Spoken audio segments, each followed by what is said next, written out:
हर महादेव बंधुओं, मैं सचिन कुमार मिश्रा अपने YouTube channel Shri Sachinesh astrology पर आपका स्वागत करता हूं। बंधुओं,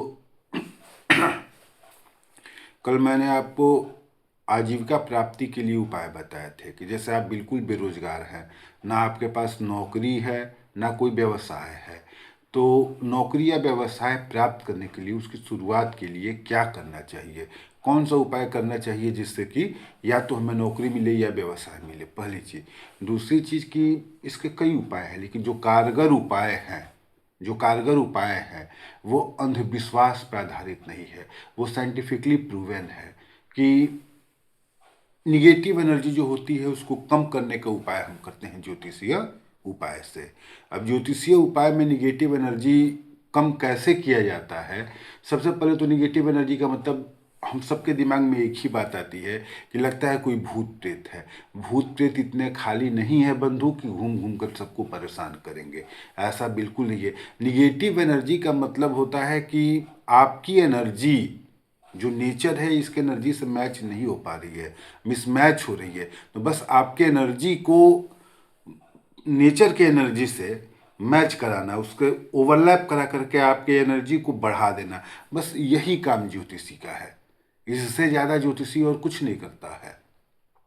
अगर आपके पास योग्यता है, काबिलियत है, फिर भी आपको अगर नौकरी प्राप्ति में, आजीविका प्राप्ति में परेशानी आ रही है, व्यवसाय करने में परेशानी आ रही है, तो इन सब परेशानियों को दूर करने के लिए ज्योतिषी है। लेकिन तब जब आपके अंदर योग्यता हो, जब योग्यता हो तभी कोई भी ज्योतिषी मदद कर पाएगा। जैसे कि किसी के पास सांस बाकी हो तभी तो डॉक्टर इलाज करेगा।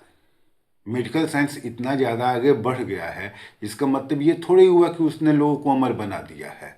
अरे किडनी ट्रांसप्लांटेशन होता है, हार्ट का, लीवर का, सबका ट्रांसप्लांटेशन होता है, सब ट्रांसप्लांट होता है। तो ऐसा थोड़ी है कि जिसका ट्रांसप्लांट हो गया वो अमर हो गया, वो कभी मरेगा ही नहीं।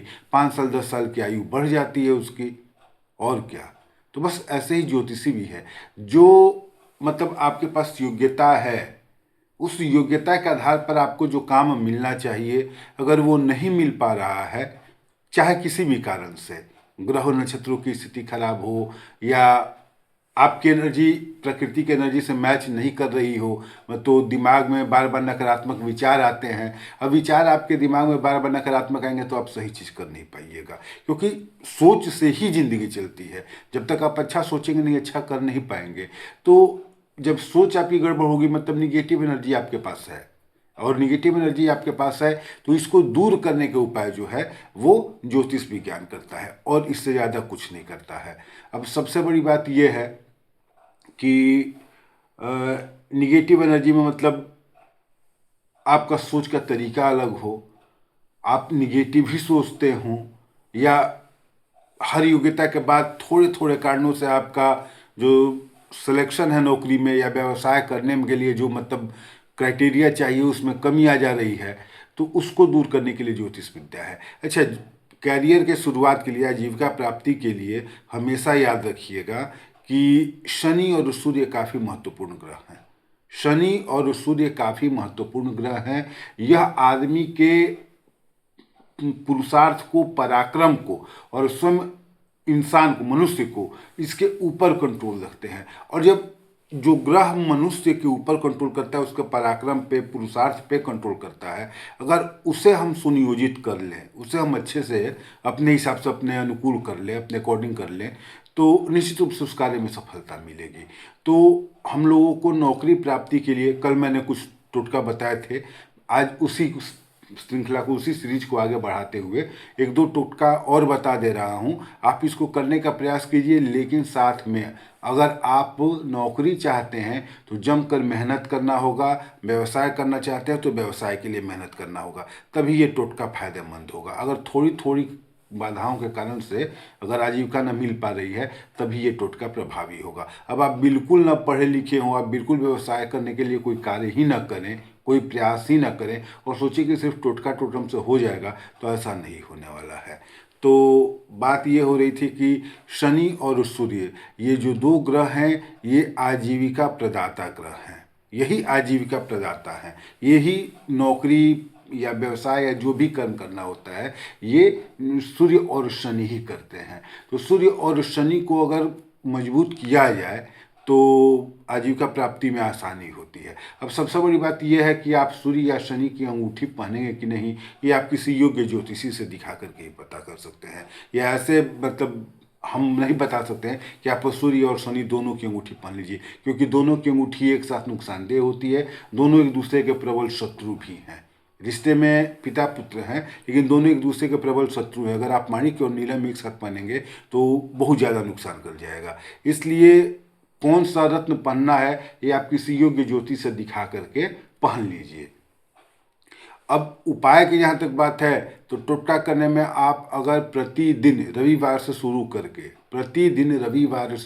करके सूर्य भगवान को जल देते हैं तो धीरे धीरे जो सूर्य की प्रकाश किरणें हैं वो आपके शरीर में आएंगी और आपके सूर्य को तेज करेंगी, आपके सूर्य को बलवान करेंगी।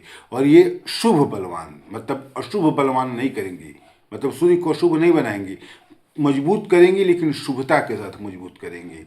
शुभता के साथ मजबूत का मतलब हुआ कि सूर्य का शुभ प्रभाव मिलेगा, पहली चीज। दूसरी चीज, शनि को बलवान करने के लिए अब पत्थर आप जहाँ देखे मतलब ऐसे भी वो पहन लें, लेकिन शनि को मजबूत करने के लिए सबसे बेहतर उपाय ये है कि शनिवार के दिन पीपल के पेड़ के पास जाइए।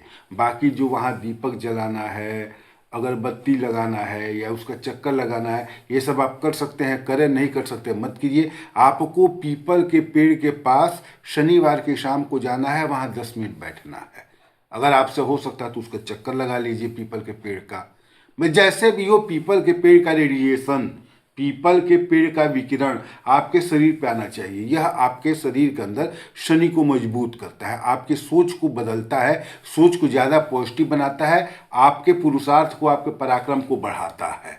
और जो थोड़ी थोड़ी छोटी मोटी बाधाएं आती है कि परीक्षा देने गए, अचानक तबीयत खराब हो गया, चोट लग गई या उस समय दिमाग काम नहीं किया, तो इन सब चीज़ों से बचाव के लिए पीपल के पेड़ के पास आपको जा कर के बैठना चाहिए। अब अगर आपसे हो सके तो उसका चक्कर लगा लीजिए, हो सके तो पीपल के पेड़ के नीचे दीपक जला दीजिए, या और जो भी करना हो करिए। अगर नहीं कर सकते हैं तो पीपल के पेड़ के पास बैठिए। शनिवार के शाम को ही बैठना है। शनिवार के सुबह में बैठेंगे या बाकी दिन बैठेंगे कोई फायदा नहीं होगा। तो शनिवार के शाम को ही पीपल के पेड़ के नीचे बैठना है आपको। बाकी आप जो कर सकते हैं वहाँ कीजिए। कम से कम 10 से 15 मिनट का समय वहाँ बिताइए। यह धन प्रदायक भी है, यह आपको कहीं ना कहीं से धन देगा, कहीं ना कहीं से धन आने का रास्ता बनाएगा। चाहे जैसे हो, अगर नौकरी मिलती है तो नौकरी, अगर व्यापार में सफलता है तो व्यापार ही आपसे करवाएगा, लेकिन मतलब कैरियर का शुरुआत करवा देगा, आपकी आजीविका की शुरुआत करवा देगा।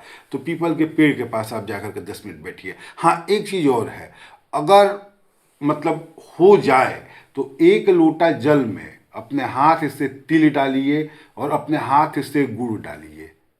1 लोटा जल में अपने हाथ से गुड़ लेकर के उसमें डाल दीजिए, ऐसे मतलब मसल करके गुड़ को डालिए और तिल लेकर के डालिए। क्योंकि जो देखिए ये सब कुछ है वो ये रेडिएशन पे है, सब में एनर्जी होता है। गुड़ को जब आप छुएंगे तो उससे आपके शरीर में जो सूर्य की ग्रंथि है वो धीरे धीरे मजबूत होनी शुरू होगी। तिल जो है वो शनि को मजबूत करेगा। टोटका है इसलिए इसका कोई नुकसान नहीं है, इसका कोई नकारात्मक प्रभाव नहीं है। इसको लेकर के आप शनिवार के शाम को ही पीपल के पेड़ के नीचे गिरा दीजिए। और उसके बाद वहाँ इच्छा हो तो मतलब गिराइए, ना गिराना हो मत गिराइए, गिराइए का ज़्यादा अच्छा, लेकिन पीपल के पेड़ के पास बैठिए जरूर, निश्चित रूप से बैठिए। अगर और इच्छा हो तो वहाँ तिल के तेल का दीपक जलाइए। तिल के तेल का दीपक जलाना भी, देखिए तिल के तेल का दीपक जलाने का मतलब है कि वहाँ पर अपना 5 से 7 मिनट का समय पीपल के पेड़ के नीचे बैठे, वहाँ अपना बिताएं समय। तो अब या तो आप तिल के तेल का दीपक जलाएं, या वहाँ बैठे, या पीपल के पेड़ का 108 बार चक्कर लगाएं, चाहे जो आपसे हो जाए। कुछ नहीं हो तो आप पीपल के पेड़ के पास बैठिए, बस इतना उपाय कीजिए। देखिए जो आजीविका प्राप्ति में बाधा आ रही है, आपकी योग्यता के बावजूद आपको आजीविका नहीं मिल पा रही है, निश्चित रूप से गारंटेड मतलब आपको आजीविका मिलेगी, मिलनी ही मिलनी है, इसकी गारंटी है। हर हर महादेव बंधु।